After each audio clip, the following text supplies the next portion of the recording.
Maisha, I never noticed she was a man. I never knew. I believe that our education, like such as in South Africa and the Iraq, everywhere like such as.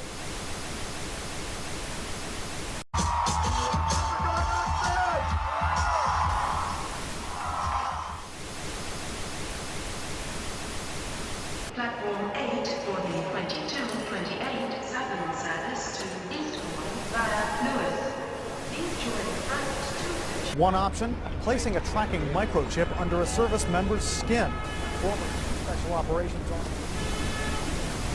And if you hear the shouting, it's a group of demonstrators who've come. 9/11 was an inside job.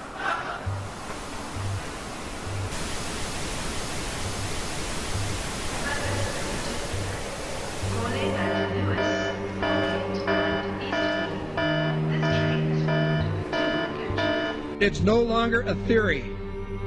What I'm about to say is fact. The secret organizations of the world power elite are no longer secret. They have planned and are now leading us into a one-world communist government. Well, there have been extraordinary scenes in Berlin tonight as thousands of people gathered to hear Barack Obama deliver key foreign policy speech on his current European tour.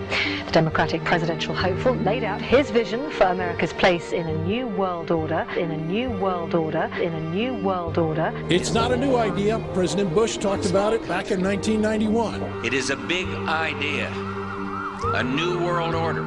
President Bush said, and it's a phrase that I often use myself, that we needed a new world order. There's a need for a new world order. I call upon all states to join ranks in order to found the new world order of the 21st century. We have before us the opportunity to forge for ourselves and for future generations a new world order. When we are successful, and we will be, we have a real chance at this new world order. And people talked then, in 1990, of a new world order.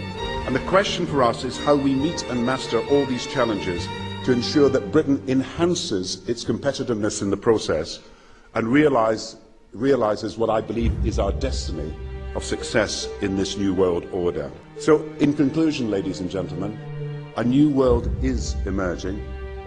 It is a new world order with significantly different and radically new challenges for the future. And people better understand that they mean exactly what they're saying. It's a new world order they're trying to create, and they're trying to do so not only without approval or consent of the government in this country, but despite the popular will. This is a straightforward assault by the elitists in this country. There is a global meltdown coming. It is a global depression, and one world currency and one world financial system is the end game.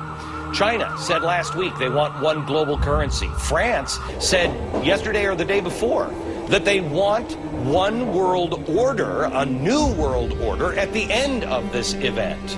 Gordon Brown will today call on fellow world leaders to seize the opportunity created by the worldwide economic crisis to create a truly global society. The Prime Minister will use a high-profile speech in the City of London to say that Britain, the US and Europe should join together to create a new, stronger and more just world order.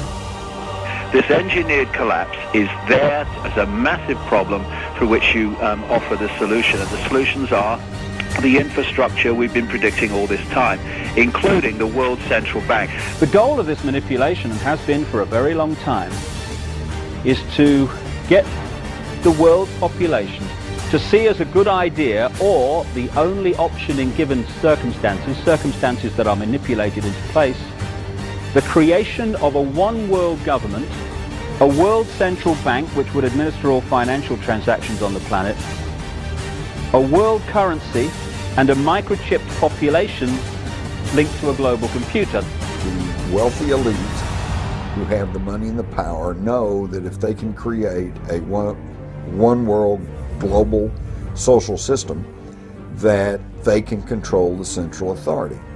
In other words, world control, world domination. One of the oldest desires in the history of the world. There's a very, very clear-cut and easily identifiable system in place that puts all of these elements from media control to government control to energy control together into one apparatus working together effectively towards its final goal, which is, global control. Because of the compartmentalized pyramids that they've constructed within all these institutions of government and finance and corporations, the vast majority of people who are daily making contributions to push the world in this towards this Orwellian global state have no idea that they're doing that because they don't know how their contributions fit in with everyone else's. Only the few at the top do. Most people don't have a clue that unelected private bankers actually control the governments of the world. There is this cozy little myth that is perpetuated between politicians and the media. The media report the world as if presidents and prime ministers are the final arbiters and decision makers in the world, which means that the people above the level of presidents and prime ministers that really make the decisions, they're never looked at or exposed by the mainstream media because they're not accepted to exist. The central bankers of the world are working together to create a one-world government. A global police state as sinister as anything George Orwell ever wrote about, where every person on the planet Earth will have an RFID chip implanted. It is the first implantable microchip for humans that has multiple security, financial, and healthcare applications. More than 100 law enforcement officials in Mexico are having microchips implanted in their arms. The chips allow a person to be scanned, sort of like a cereal box at the supermarket. Just like the microchips implanted in the necks of dogs and cats, allowing lost pets to be identified, this glass capsule can do the same for humans. A chip in everybody would be the universal monetary system par excellence, because there'd be no escape from it, and you'd be totally under the control of those who issue the electronic impulses in that chip. The problem throughout human society is that the good men and women do nothing. They don't want power. They don't want control.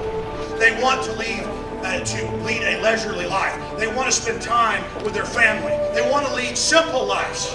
But we are forced throughout society, and throughout history, and throughout human time to stand up against bullies.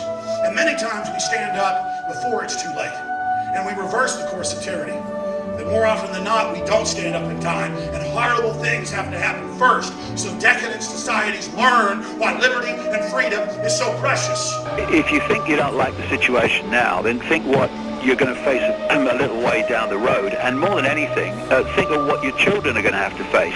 Because you think we live in a controlled society now, this is nothing compared with what they are going to have to live in.